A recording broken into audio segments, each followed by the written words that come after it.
Hi, everybody. My name is Pat Ryan, and I'm the program coordinator for childhood and social institutions at King's University College. It's that time of year. It's getting warmer outside, sunnier, and it's intent to register time, March. The purpose of this presentation is to really give you a vision of what the program in childhood and social institutions is about so that you can choose a program that's right for you, that fits with your interests, with your aspirations for the rest of your life, and that inspires you. So let's get down to it. So there's a lot of details that are best read on sheets that are made available through the website to you. And I don't want to get stuck in the details, but we offer two modules. We offer a major in childhood and social institutions, which requires that you take 12 courses or 6.0 CR in childhood and social institutions. And we also have a honor specialization that requires that you take 18 courses or 9 CR. What we have up there on the screen just shows you some of the required courses that you would have to take after 1025. You need to take those lists of the 2200 courses. And then we ask you to take a batch of 3 courses from one of 2 streams. We name one stream advocacy and rights, the other policy and law. And then we ask you to take one course from those streams that you haven't taken above, or two courses, excuse me, 1.0, and then 2 courses from an approved list. It's best to view those stipulations in writing. The main point to take away is that we have an introductory course and then a set of required 2200 level courses, and then different options at the 3300 and 4400 level. And the pattern for the major module is not incredibly different from the honor specialization. Some of the numbers are a little bit different because it requires more of you, but it's the same base. We also have a component of taking a research seminar, 3311, and we ask more of you in the streams. And we also require that you take capstone seminar at the 4400 level. One important point, though, is a lot of students in university today are honors double majors or they're double majors, and they're not necessarily in the honors specialization module. You certainly can take all of the advanced seminars that are often smaller classes as a major. You're not excluded from doing those things, and we strongly encourage you to do so. Sometimes people are afraid of the higher number course. They might believe, well, I don't want to take the higher numbered course because it'll be harder. My grades will be lower. It's actually exactly the opposite. Grades are not lower. They are on average higher in upper level courses. Now, don't get me wrong. You have to have prerequisites, and you shouldn't take 4,400 level courses in your second year. There is a trajectory that we'd like you to follow. And again, best to read that in a document. But one of the strong pieces of advice, no matter what program you're taking, is don't skip the advanced seminars, an opportunity to really build strong relationships with your peers, with professors, and to create the terms for future success. That allows me to say something else. Some students may think, I'm in a hurry. I want to take a 3-year degree. I would strongly advise you to consider the 4-year degree, and here's why. Professional and graduate schools may not formally exclude applicants with 3-year degrees, but it is in general very difficult to get entrance with a 3-year degree. So in addition to the developing networks, developing friendships in the smaller classes and going through the 3,300, 4,400 enrollment, the gatekeepers at the next level for the best professional jobs are looking for students that have had that kind of undergraduate education, a 4-year degree. So I strongly advise you to consider that. Now, that's a little bit about sort of the modules and, making sure you cross your T's and dot your I's. Make sure that you get all the requirements. You need to look over the paperwork to do that. But that's not a reason for being in our program. Let me give you a pathway, a set of ideas about this program and why you should consider it. Right from the start in 1025, we place a premium on trying to get you involved in discussion groups, breakout rooms. It's not been as easy to do it this year, but we certainly put a priority on that. Why? Because when you get to the second year, we are looking to set a foundation where you can learn to advocate for and with children and youth, where you can participate in mooting cases. And that's what the photograph on this screen backlaid is. Mooting cases, real cases in the law, participating in policy debates. We want you to develop the oral and written skills to communicate for a number of reasons. No matter what walk of life you go in, being able to communicate with others is the key skill.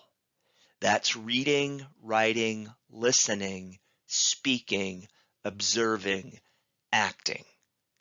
And we want you to do all of those things. We think of the second year as that foundation where you're going to examine the basics of social policy and the law as they relate to children and youth, and get a chance to develop those discussion, debating, presentation skills. This is not a passive program. And if you want a passive program, it's not right for you. Not only do we preach the importance of children's agency, experience, perspectives in shaping the institutions they're parts of, but we believe that that's true for all human beings, including you. So that's how the curriculum is designed at the second year level, and it lays the foundation for what we're about. Now, the third year is where we can break down into some smaller groups and do some really special things. The centerpiece of our third year going forward, starting next fall, is going to be something called Shaking the Movers.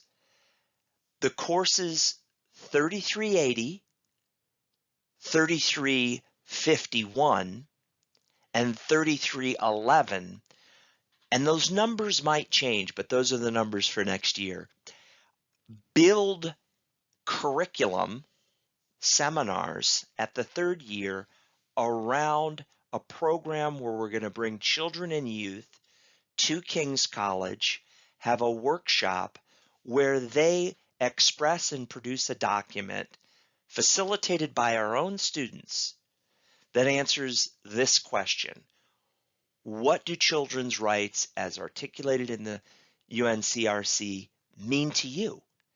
And how would you like to identify and craft an agenda that will be read by children's advocates across Canada. How can we make a link between the voices of children right here at King's College, our students, and leaders in the children's rights movement across Canada? That's the centerpiece of that program. There's a lot more to it. It's about going out into the community, making links with nonprofit organizations that serve children, youth, and families, and talking the talk and walking the walk about children's participation in the institutions that they're part of. Again, what is our theme? We believe childhood is multiple, historically embedded, institutionally formed, and that children are social actors. They are, whether or not everyone recognizes it, participants that shape the institutions that they are part of. To quote a very famous book, they are heroes of their own lives. And we want to respond to that reality and get you practicing by the third year those skills in real time that will allow you to become a leader in the children's rights movement. We also have a lot of other courses in the third year that you should pay attention to. Courses in critical pedagogy, children's participation in courts, juvenile justice and diversion programs, a theoretical course in the philosophy of Michel Foucault called The Analytics of Power, course in children's history, courses on childhood and non-governmental organizations, and a course to help you learn about participant action research. We're really excited about this development in childhood and social institutions, and we hope you'll be part of that set of courses designed to help you find your voice. You might consider the summer of your third year, and we're not able to do it this May, but in the summer of your third year, between your third and fourth year, take a May intercession course where you travel to England or Sweden as part of a joint international seminar. We're very aware that this is prime time where students have to earn income and that you have other pressures on you. But if you're able, a 3-week seminar where Swedish and English students come to King's, we get together, we read, we visit sites, we talk about issues that are common around children and youth, but we come with 2 different perspectives, Canadian or English, Canadian or Swedish. It's a natural fit educationally. It's also just a lot of fun. Then we travel to England, we travel to Sweden, and students who have now were over 200 students over the last 10 years that have participated in this. They often build summer travel, if they're able, from those destinations with their friends. And it's a way to put together an experience that you'll never forget. There are so many stories I could tell you that students have relayed to me about how a program like this changed their horizon about what was possible, what their life could be about, what the options were for them in the world. Studying abroad can be transformative, and I hope you'll at least consider it, though I understand that these are sometimes challenging things to fit into your schedule. Again, consider it. We're happy to discuss that part of our program with any of you. The fourth year is built around continuing to take seminars, but I think the jewel in the crown of the fourth year is this. We would like as many of you as have the energy and the confidence and the desire to participate in a capstone project, to engage in your own research. The key courses here are CSI 4401, 4402, and a year-long course 4403. And in each of those cases, each of those courses, what comes to mind as I've experienced them as a professor, is the kind of friendships that get cemented for a person's life. I think the photographs on this screen really speak to that. Those are really our students presenting their work, working together in seminars. This pathway that we're talking about of finding your voice, of engaging in participatory action research, of shaking the movers, of doing your own research and presenting it. This is what we want our program to be about, but it's really down to our students to make it happen and your own academic choices and the work you're able to do. We're, in a sense, the coaches. You're the star of the team. You might be feeling, this sounds great, but will I get a job? What's my career path? Well, all I can tell you after 20 years is that students in this program go on to become teachers and lawyers and social workers and therapists and social scientists and policymakers and leaders of non-governmental organizations. They work in social services. They do so many different things that there's not one pathway.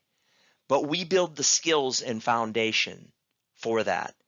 I also would say that as I look over the landscape of the job market today, I strongly encourage you to consider graduate and professional school.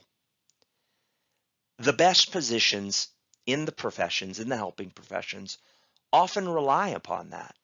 And so in that light, we have just negotiated a pathway where there are priority placements for strong CSI graduates to have entrance into Althouse in their primary junior certification program and in their certificate for ECE.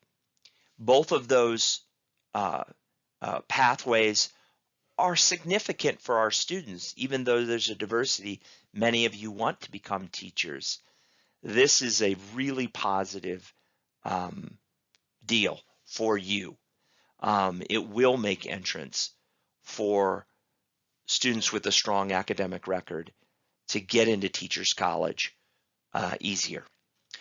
That said, I think it's important. You may have heard of these deals. Some people may refer to them as guarantees. I think that's a dangerous word.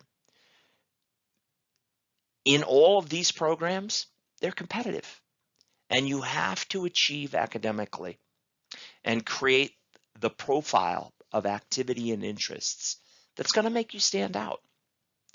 And there's no mincing those words. We think we have a program that will inspire you, bring the most out in you, and give you a chance to build that record for future professional and academic success. But the choices are yours. I hope you'll join us. And I know I can see on the other end of this pandemic many possibilities in the future. Take care.